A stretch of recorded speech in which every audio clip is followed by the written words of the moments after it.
Let's learn how you can fix Instagram comments not showing. So first step is to open your Instagram application. Now what you want to do, first you want to check your internet connection. So check if you have stable internet connection and if you are connected on the internet. So you want to go to Wi-Fi settings and check here is everything working. If it is working, try opening Instagram again.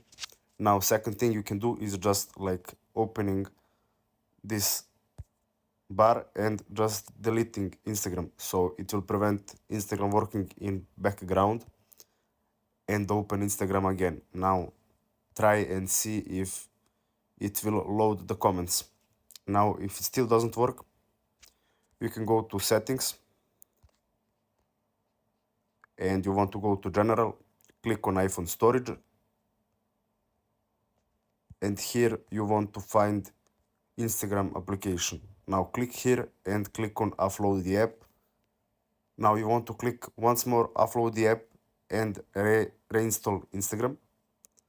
So basically this will free up some storage and reinstall your application. If it still doesn't work, you should go to App Store, click on search, and here you want to find Instagram and check if it does have some updates up. If it does have, you want to update your application and try loading your comments again. It should work now. So that's it. Thanks for